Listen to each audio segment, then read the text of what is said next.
Business organisation व्यवसायिक संगठन का जो चैप्टर 11 है, इसका एक थोड़ा सा पार्ट है जिसमें कंपनी और साझेदारी व्यवसाय में क्या अंतर है ये जानना आपके लिए, हमारे लिए, सबके लिए बहुत ही ज़रूरी है। यहाँ पर हम अंतर ही नहीं पढ़ेंगे, अंतर के साथ कंपनी का सारा डिटेल हमें यहाँ से पता चल जाएगा और जो पार्टनरशिप बिजनेस है उसका भी डिटेल हमें यहाँ से पता चल जाएगा। ठीक है, दोनों यहाँ पे मोटा मोटी कवर हो जाएगा, कंपनी और पार्टनरशिप बिजनेस। तो ध्यान से देखिएगा, हम यहाँ पढ़ने वाले हैं कि अगर कोई कंपनी है और कोई पार्टनरशिप बिजनेस है, साझेदारी व्यवसाय, तो इस दोनों में क्या अंतर है, what is the difference between company and partnership business. देखिए दोनों में क्या अंतर, एक एक पॉइंट को ध्यान से हम देखेंगे। और हाँ, चैनल को जरूर सब्सक्राइब कर लीजिए और लाइक भी जरूर वीडियो को कर दीजिएगा।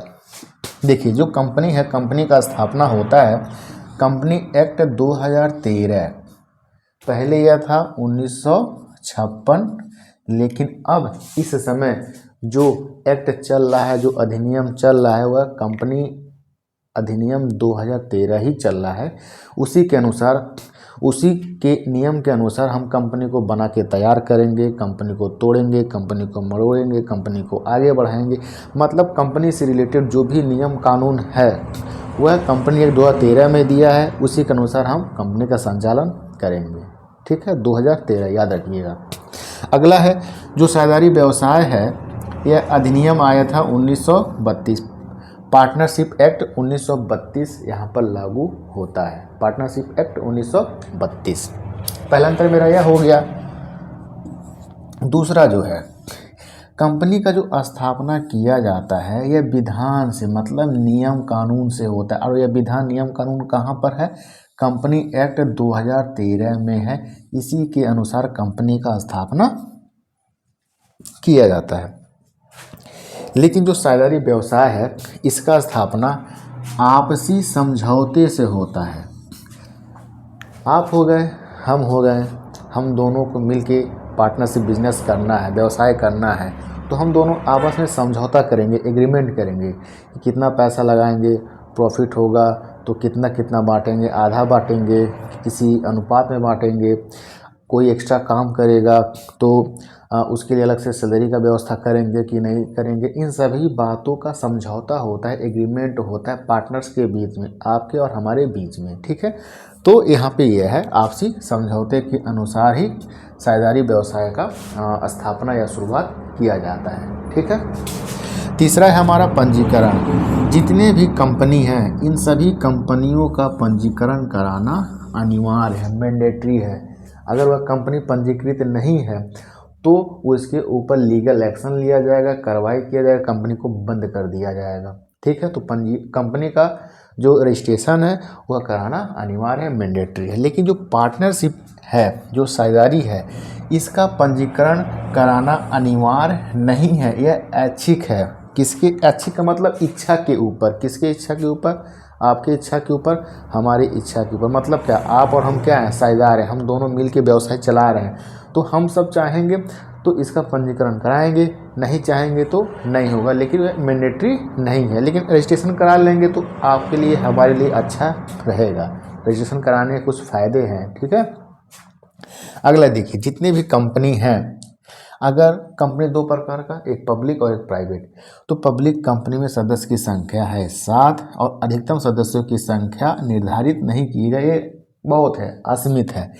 लेकिन जो प्राइवेट कंपनियां हैं, यहाँ पर न्यूनतम सदस्य हैं 2, अधिकतम सदस्य कितने हो सकते हैं, 200 हो सकते हैं। प्राइवेट कंपनी में 200 से ज़्यादा नहीं हो सकते हैं। ठीक है, लेकिन जो साझेदारी व्यवसाय है, यहाँ पे कम से कम 2 लोग, यहाँ पे 2 व्यवसाय है, एक है मेरा बैंकिंग व्यवसाय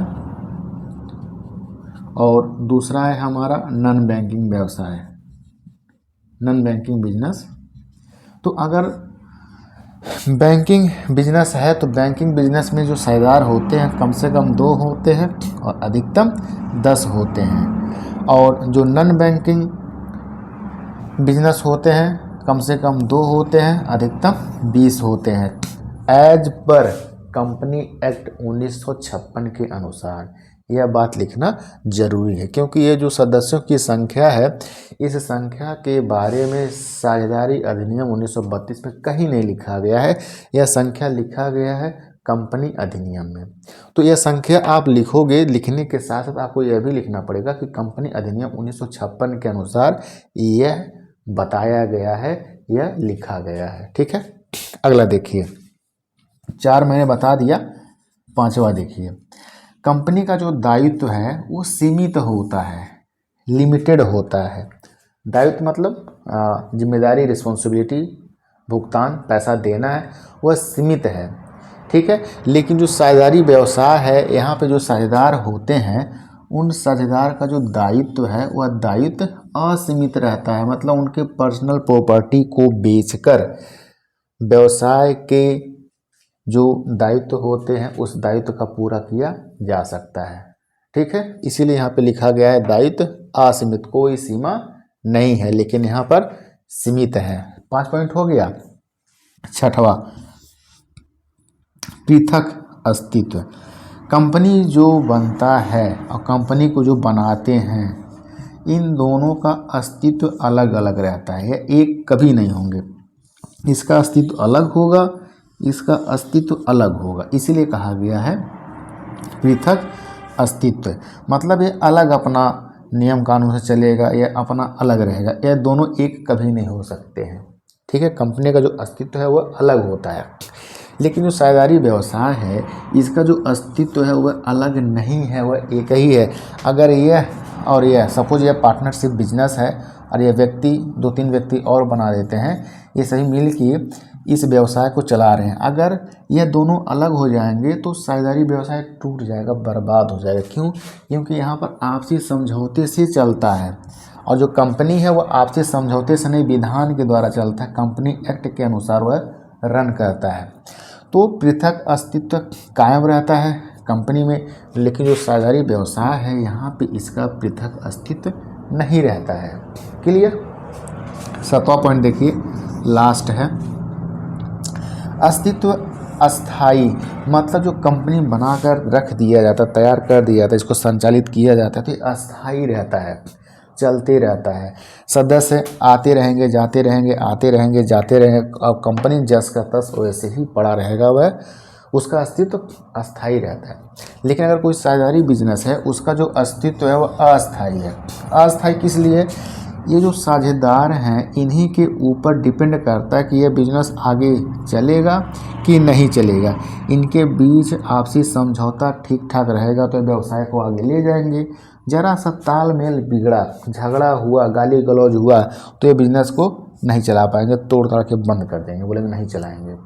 तो इसलिए कहा गया है कि जो साझेदारी व्यवसाय होता है, जो आपस में मिल के इस बिज़नेस को चला रहे हैं, इसका अस्तित्व अस्थायी होता है। जब तक साथ मिल रहा है, विचार मिल रहा है, बुद्धि मिल रहा है, सोच मिल रहा है, तब तक बिजनेस चलाएंगे।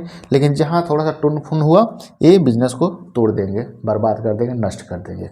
लेकिन कंपनी में ऐसा नहीं होता है। तो यहाँ पे हमने अंतर पढ़ लिया कंपनी और साझेदारी के बीच। 7 अंतर मैंने आपको बताया और 7 अंतर का पॉइंट मैंने मेन में लिख दिया, समझा दिया। आप दोबारा इसे पॉज करके रिपीट करके देख सकते हैं, लिख सकते हैं। और यहाँ पे कंपनी का भी सारा डिटेल आपको मिल गया, विशेषता मिल गया, लाभ मिल गया, महत्व मिल गया, गुण मिल गया, सारा यहाँ से यही सब पॉइंट आपको लिख देना है, आंसर आपका पूरा हो जाएगा। और साझेदारी का भी विशेषता हमने लिख दिया, गुण लिख दिया, इसका महत्व लिख दिया, ये सभी यहाँ पे कवर हो जाएंगे। ठीक है, तो मेरा यहाँ पर यह टॉपिक हो जा रहा है कंप्लीट, कंपनी और साझेदारी में अंतर।